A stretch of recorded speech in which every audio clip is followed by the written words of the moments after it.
Welcome to the Endless Knot. What connects witchcraft, dreams, paperclips, and trees? The answer is magical, as we'll find out in this year's Halloween video.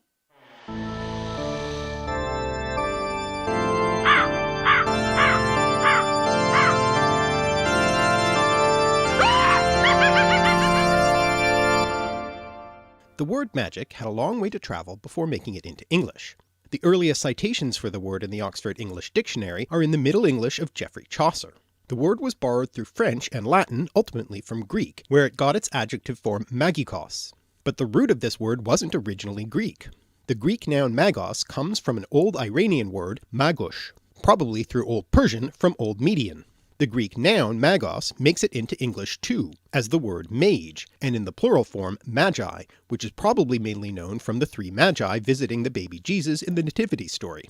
Ultimately, the word can be traced back to Proto-Indo-European mag, to be able, have power, the source of a number of other English words, such as the auxiliary verb may, might, both the verb and the noun, and machine, so basically words about ability or power. Now the shift in meaning of this word is the important thing here.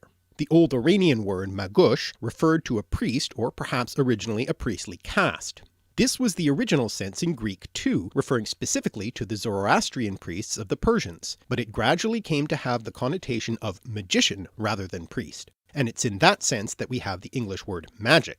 Well, one religion's holy priest is another religion's dangerous magician. And this distinction was applied within religions too, with for instance early mainstream Christians denouncing the Gnostics as adherents of magic, and later the Protestants referring dismissively to Catholic magic. In fact, the definition of magic is pretty tricky even today, and so I've brought in someone much more knowledgeable about it to help me. Andrew Mark Henry of Religion for Breakfast has thought a lot about this. So Andrew, what's the difference between magic and religion, and where does science fit into it all? Thanks, Mark. Those are some really tough questions because, as you said, religion and magic are very subjective terms. One person's religion is another person's scary, deviant magic. In fact, for the Romans, the Latin word magia had very pejorative connotations. It was used to describe any ritual that they didn't like or that they thought was secretive, violent, or subversive. This long history of magic being considered a category of dark and scary rituals has influenced how modern scholars have tried to define magic in relation to religion today. So, for example, in the 1920s, the Archbishop Alexander Leroy describes magic as the perversion of science as well as of religion. And the archaeologist Alphonse Barbe describes magic as a degenerate form of religion. Just like how food slowly rots away, magic is the rotten refuse of pure religion that's been corrupted by human frailty and selfishness. The thing is, these are not academic ways to define magic. It's only been in recent decades that scholars have tried to craft objective definitions of magic with varying degrees of success. So, for example, the archaeologist Andrew Wilburn has defined magic as mechanistic ritual that draws on religious practice, sometimes exoticized forms of religious practice, to try to serve personal ends, like healing a sickness, exorcising a demon, or cursing a rival. As for science, magic is deeply intertwined with the history of science. In fact, I often joke that Isaac Newton is not the first great scientist, but the last great magician, because he wrote tons and tons of books on the occult, astrology, alchemy, stuff like that. And lots of the famous names from the scientific revolution and the Enlightenment were also super into the occult. And on some level this makes sense, right? If you're making a magic potion that has a lot of elements of scientific experimentation, expert knowledge, trying to gather ingredients together to try to affect nature.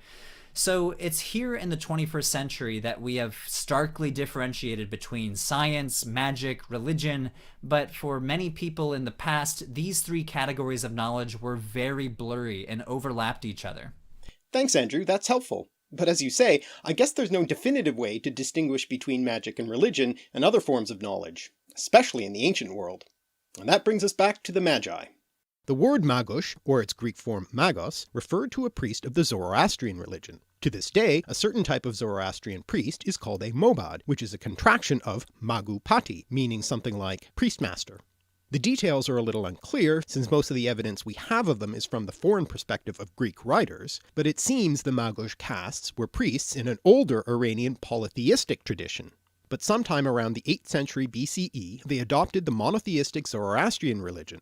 It seems that with the unification of the Persian Empire under Cyrus the Great, the specifically Median Magos caste spread more generally throughout Iran. The later 5th century Greek physician and historian Ctesias referred to Zarathustra, who was the founder of Zoroastrianism, and whose name became Zoroaster in Greek, as a Magos himself. Whatever the details might be, the Magoses came to be associated with Zoroastrianism. It's important to keep in mind that Zoroastrianism wasn't a completely new religion, but a modification of older traditions. Scholars aren't certain when the prophet Zarathustra lived, but it's estimated to be in the 2nd millennium BCE, or perhaps a little later around the 7th or 6th century BCE, closer to the time of Cyrus the Great. He was a religious reformer who promoted the idea of one god, Ahura Mazda, and the importance of human free will and personal ethics over ritual and sacrifice. Ahura Mazda's name, by the way, which means literally wise spirit or lord, comes ultimately from the Proto-Indo-European roots Ansu, spirit, which produced the words Aesir and Asgard, the names of the Old Norse gods and their abode respectively, men, to think, and day, to set or put. Over time, the other old Iranian gods came to be demonized and were referred to as Daivas. Daiva is cognate with Sanskrit Deva, one of the terms for a deity in Hinduism, and goes back to the Proto-Indo-European root Dyeu, meaning to shine, but also used to refer to a skyfather god, Dyeu or Dyeu Pater, which spread with the Indo-European languages, becoming Jupiter in Latin, Zeus in Greek, and Tyr or Tu in the Germanic pantheon, now reflected in the word Tuesday. It's also the root behind such words as divine, deity, and Latin deus, god, as in deus ex machina, literally God from the machine, referring to an unlikely solution to an unsolvable problem to resolve a plot. And, as we've seen already, machina and English machine come from the same root as magic. The other important concept of Zoroastrianism to keep in mind are the principles of Asha and Druj, meaning roughly truth and the lie, and the ongoing struggle between these forces, essentially a dualistic battle between good and evil.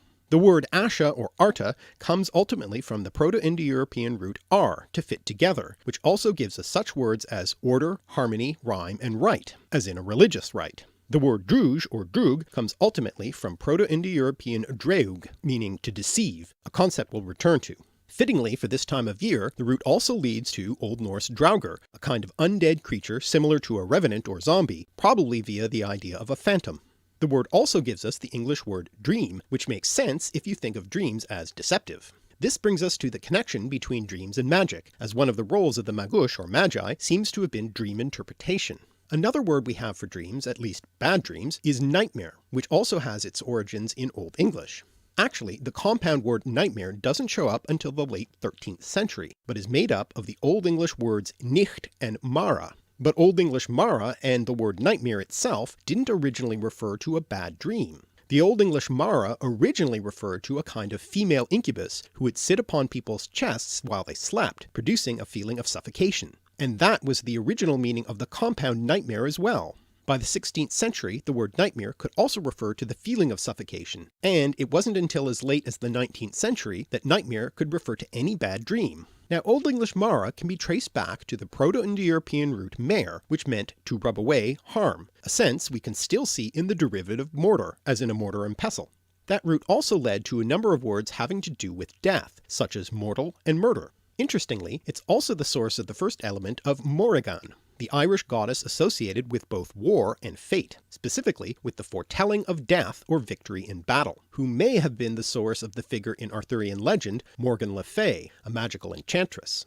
Now when we think about dreams and nightmares and supernatural beings who attack you in your sleep, we might also think of the character Freddy Krueger in the 1984 film A Nightmare on Elm Street, who attacks his teenage victims in their dreams. This film, along with the 1978 film Halloween, with the newly released 2018 sequel, appropriate for this time of year, featuring Michael Myers, who also targets teenagers, are perhaps two of the best known examples of the genre of slasher films, a subgenre of horror films.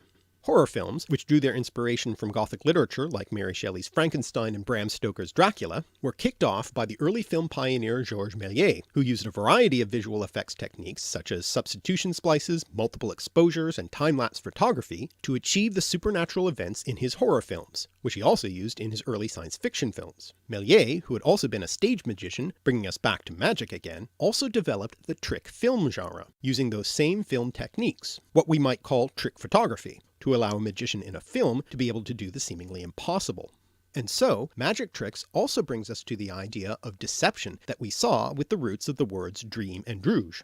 The word trick comes into English from Old French trick, deceit, treachery, cheating, and tricher, cheat, trick, deceive, and is thus related to the word treachery, but the origin of the Old French words is uncertain.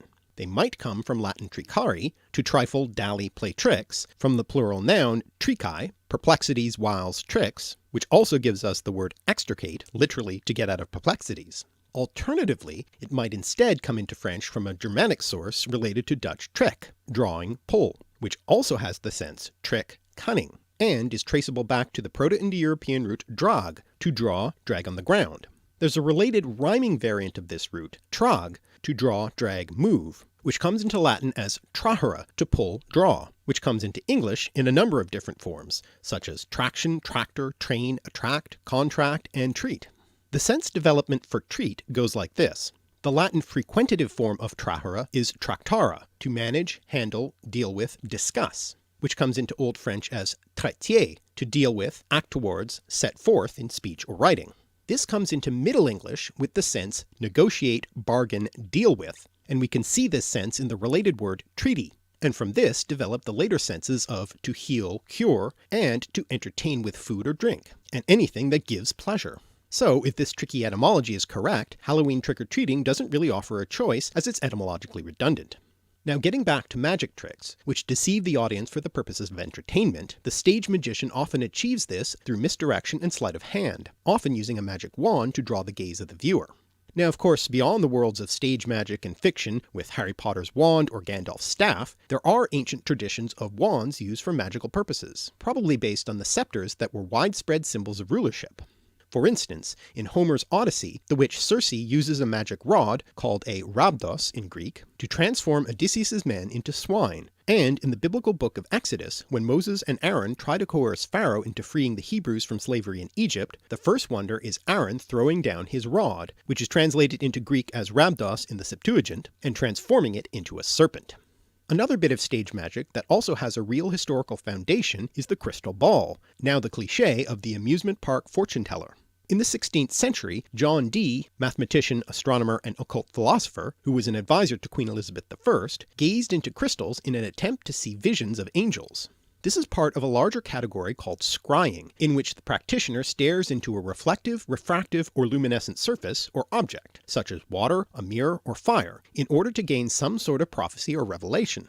And in a sense, this is kind of similar and sometimes overlaps with dream interpretation, otherwise known as oniromancy. One famous example of this comes from the biblical book of Genesis, the famous Joseph who had the coat of many colors. Joseph was given that coat because he was the favorite son of his father Jacob, who was also by the way prone to receiving dream visions, having earlier received the vision of a stairway to heaven. No, not that stairway to heaven, Jacob's ladder. Well, in addition to receiving that technicolor sign of his father's favoritism, Joseph also had two dreams which symbolically showed his brothers bowing down to him. So his brothers were naturally jealous of him and sold him into slavery, and convinced their father that he was killed by wild beasts.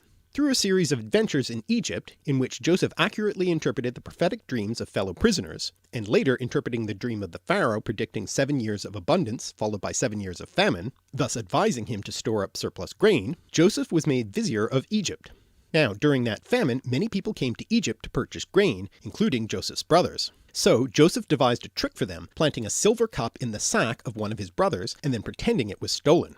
When Joseph's steward found the cup in the possession of the brothers, he said it belonged to his master and was the cup Joseph used for divination, in other words, scrying.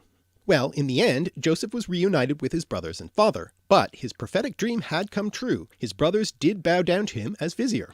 And this isn't the only ancient story of a cup being used for scrying.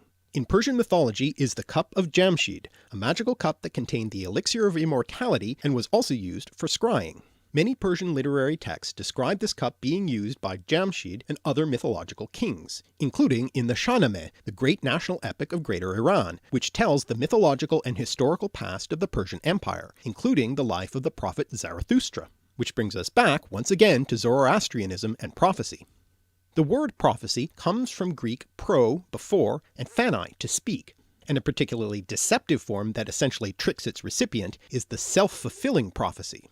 One of the most famous literary examples of this is in Shakespeare's Macbeth, in which Macbeth gets the prophecy from the witches that he will become king, and then goes on to make it happen by killing the king and usurping the throne. In Oedipus the King, by the Greek playwright Sophocles, in order to avoid the prophecy that the baby Oedipus will grow up to kill his father, his parents leave the baby to die on a mountaintop. But he is rescued and given to surrogate parents, with the result that when Oedipus grows up and gets the prophecy that he'll kill his father and marry his mother, he leaves his supposed parents to avoid it, and ends up fulfilling both prophecies.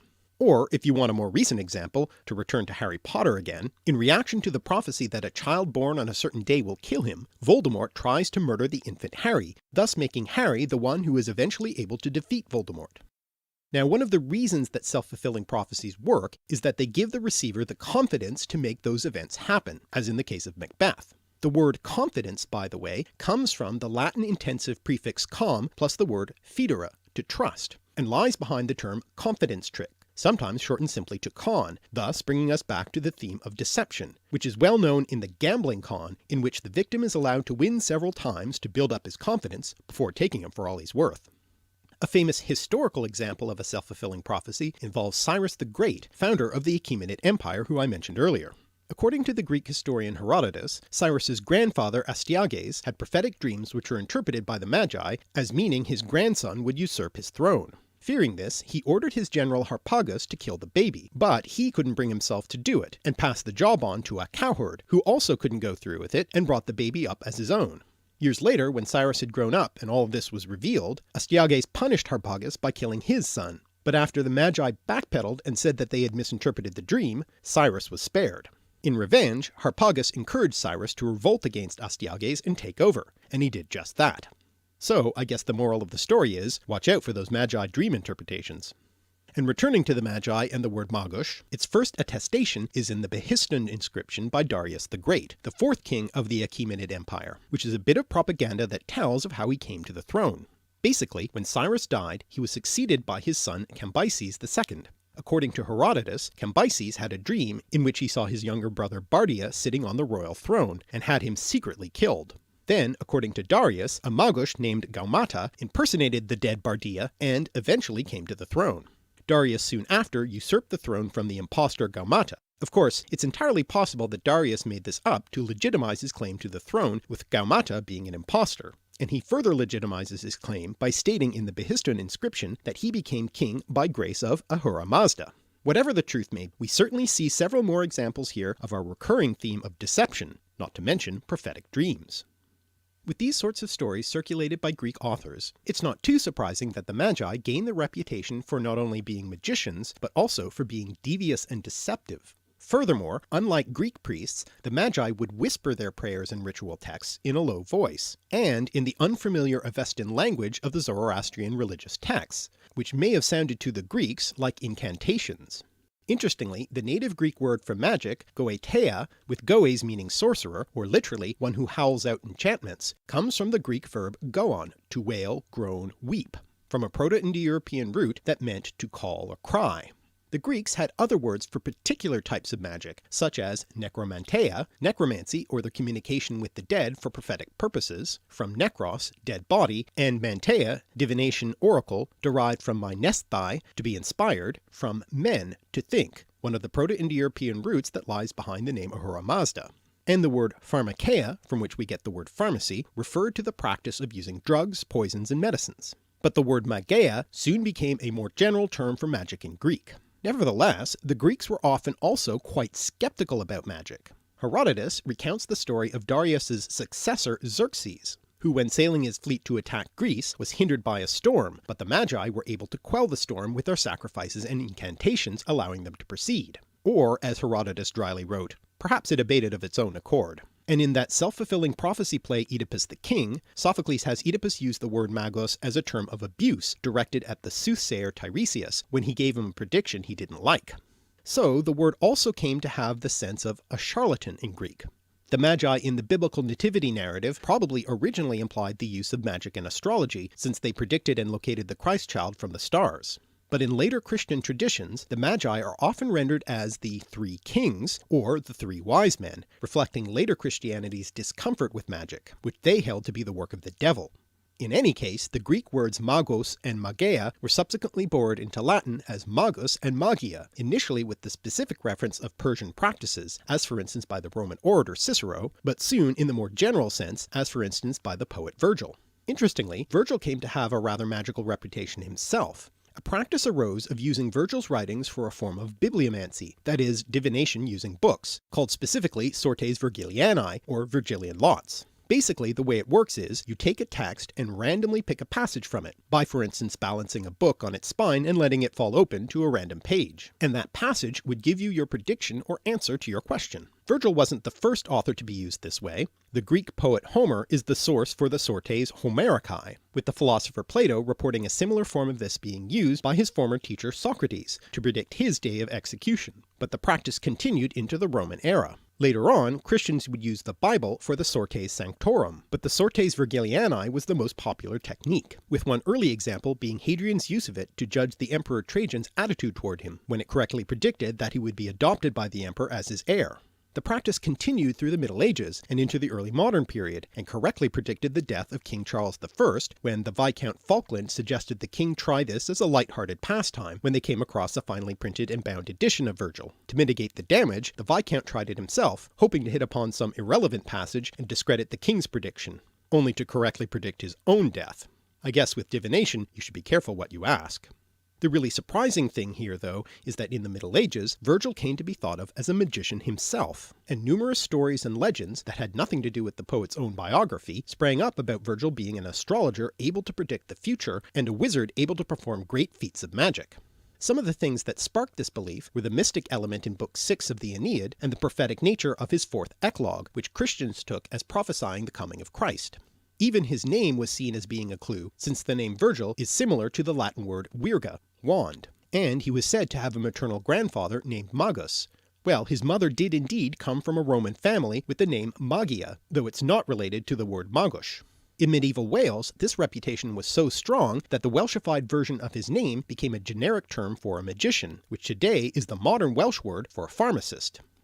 Now that Latin word sortes, or sores in the singular form, comes from the Proto-Indo-European root ser, to line up. In Latin, the word was originally used to refer to little pieces of wood used to draw lots, but later came to refer to what is allotted by fate, and thus fortune, and then to any kind of fortune-telling. From that, it later developed the sense rank, class, or order, and it's that sense that we see in the English word sort. The word sortition refers to the drawing of lots, like a lottery, and the word lottery is related to the word lot, coming from a Germanic root, and thus bringing us back to the theme of gambling which we last saw in the Gambling Con. The other way this root makes it into English are the words sorcery and sorcerer, from Old French sorcerie and sorcière, originally one who predicts or influences fate or fortune, but broadening to mean one who uses magic. The more precise word now for fortune-telling by drawing lots is kleromancy, another of those mancy terms like necromancy, bibliomancy, and oniromancy. The first element of kleromancy is the Greek kleros, lot, allotment, from the Proto-Indo-European root kel, to strike or cut, from the idea of that which is cut off. Also from Greek kleros is Greek klerikos, Latin clericus, and English cleric, clerk, and clergy. So how do we get to here from there? Well, from the sense allotment, kleros also came to mean inheritance, which is how it's used in the Greek translation of the biblical book Leviticus in reference to assistance to the temple priests. Therefore shall they have no inheritance among their brethren, the Lord is their inheritance. So the word came to refer to matters having to do with priests, and eventually priest and the priesthood itself. In the Middle Ages, clerks, sometimes now pronounced clerks, were the only well-educated people available, and so in addition to their religious duties also used their skills as accountants, and from that we get the modern sense of clerk, which is broadened further to include clerical bureaucratic duties and even store clerks. The word cleric was re-borrowed into English to replace clerk, which had thus become ambiguous. But clergy brings us back to the theme of priests, like the original role of those magi, though the clergy probably don't engage in cleromancy in spite of the etymology. Probably. So far we've talked about priests and other male magicians, but what about witches? The word witch obviously carries a lot of baggage with it. For one thing, it's a gendered word referring specifically to women, and beyond its main magical sense, witch or old witch can be used as a contemptuous term for a disliked woman. Though it should be noted that in more recent times there has been an attempt to reclaim the word witch in a more positive context, as for instance is sometimes done by the neo-pagan world of Wicca, and in the Harry Potter world. Hermione is indeed the most gifted witch of her generation. Witches in the Middle Ages and early modern periods were suspected of many things, including preventing conception in women and attacking male fertility, sometimes actually stealing men's penises, storing them in large chests, or in birds' nests in trees.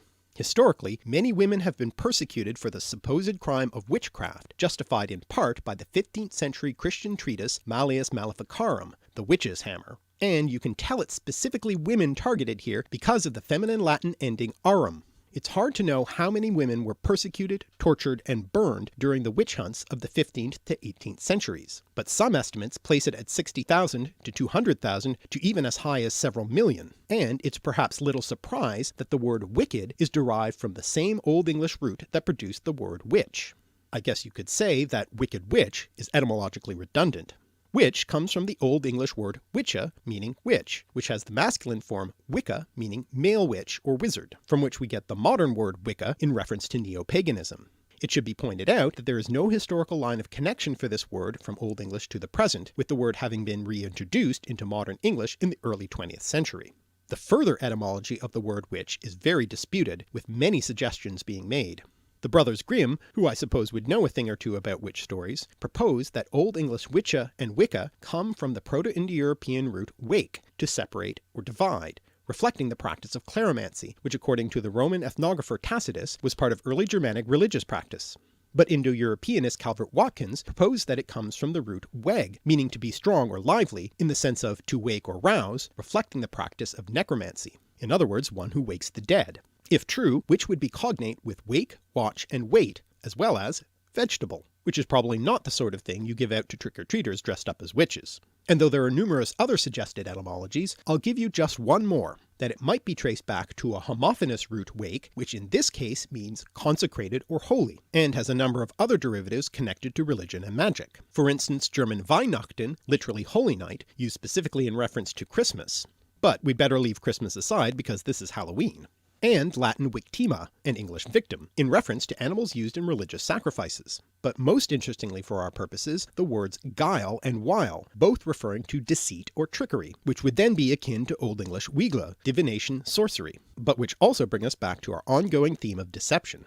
But there are a lot more terms for male magic practitioners. In the Harry Potter world, that would be wizard, but wizard has more of a positive connotation, so for a better parallel to witch, let's turn to the word warlock. Interestingly, the word didn't originally have any connection to magic. In Old English, the word warloga meant traitor, liar, oathbreaker, reminding us again of the theme of deception, and by extension it was sometimes used to refer to the devil. It's only later in the 16th century in Scots that the word came to be used as the male equivalent of a witch. Etymologically, it breaks down into two elements, the second of which is leogan, to lie, which also gives us the word lie.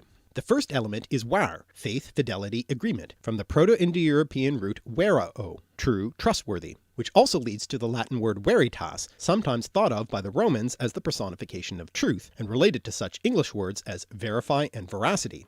So literally, a warlock is a truth liar. Now this brings us back to the concept of truth, the opposite of lies and deceptions, opposing ideas which you'll remember as the opposing forces in Zoroastrian Asha and Druj. There are a number of words in English that mean truth, including the now somewhat archaic word sooth. The Old English form soth was actually quite common and comes from the Proto-Indo-European root s that supplies several of the forms of the irregular verb to be, such as is and am, as well as words such as yes, essence, and sin. Though the word sooth today is somewhat obscure, the compound soothsayer, meaning a fortune-teller or prophet, is rather more well known, being used for instance to describe Tiresias in the Oedipus story, along with seer, literally one who sees. The word truth itself has a fascinating etymology. It goes back to the Proto-Indo-European root dero, to be firm, solid, steadfast, which also has the specialized senses of tree and wood, especially oak, including the word tree itself. It's also the second element in the word Ausatru, a term used to refer to a neo-pagan group focused on the Old Norse mythological tradition, which means literally faith or allegiance to the Aesir, the pantheon of Norse gods. And we've already seen that first element as the root lying behind the name of the Zoroastrian god Ahura Mazda. The Norse, by the way, also had their own tradition of magic, called Seidr, associated with the gods Odin and Freya. The word Seidr comes from the Proto-Indo-European root sai, meaning to bind or tie, which also has the derivatives sinew and secular, which originally as Latin saeculum meant age, span of time, and came to mean worldly, not religious. Other derivatives of Deru, solid tree, are dryad, a tree nymph in Greek mythology, and druid, the high-ranking priestly class who also wielded considerable secular power among the Celtic peoples. So the Druids are another example of a priestly class, like the Magi and the clergy, who were also mistrusted by external cultures, in this case the Romans during the Roman Britain period. The second element of the word Druid comes from the Proto-Indo-European wade, to see, which has such other derivatives as vision, view, and evident, as well as wise, wisdom, and wit. So a Druid is someone who is wise about trees. And from the word wise, we also get, in the Middle English period, the word wizard, literally a wise man, but it soon gained the more specific sense of a magician.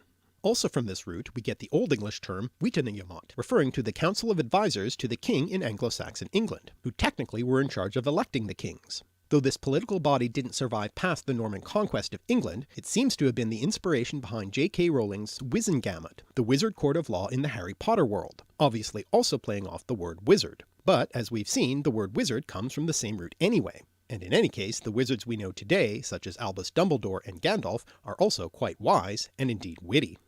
And all this talk about wizards and magic brings us to our conclusion, tying many of these elements together, specifically to the deck-building game Magic the Gathering, published by the games company Wizards of the Coast, who, by the way, are also the current publishers of Dungeons & Dragons, after they bought out its original company TSR.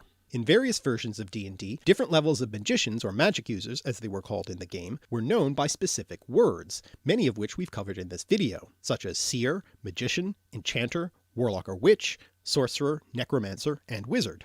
The game Magic the Gathering, which also has magic users known as mages by the way, was developed by Richard Garfield, who had been a combinatorial mathematics doctoral student at the University of Pennsylvania, and apparently he created it so that he and his friends would have something to do while they waited for everyone to turn up for their D&D games. Garfield has two other claims to fame. His great-great-grandfather was James A. Garfield, a rather minor US president, having been assassinated within his first year in office. And his granduncle Samuel B. Fay invented the paperclip. Unless you ask the Norwegians, who have their own candidate for this honour, Johan Valar, whose version of the paperclip was adopted as a symbol of resistance against the Nazis, after pins or badges bearing national symbols were banned. As for Magic the Gathering itself, it originally had an aspect of gambling, since according to the original rules one was supposed to ante up a card in order to play, which the winner would then be able to claim at the end of the game. And even now the packs come with random assortments of rare cards which can be quite valuable. So whether it's card tricks or tarot cards, or the 3-card Monte Con or Magic the Gathering, or all the way back to exotic Zoroastrian priests and self-fulfilling prophecies, falsely accused witches and crystal ball-gazing wizards, it seems perhaps that for magic, luck, deception, and shifting perceptions have always been on the cards. Thanks for watching. My special thanks to my friend and fellow YouTuber Andrew of Religion for Breakfast, who suggested this topic, and helped me out with the crucial definition of magic. Why not check out his video, What is the History of Magic Wands, for more on that topic. If you've enjoyed these etymological explorations and cultural connections, please subscribe and click the little bell to be notified of every new episode. And check out our Patreon, where you can make a contribution to help me make more videos. I'm @alliterative on Twitter, and you can visit our website, alliterative.net, for more language and connections in our podcast, blog, and more.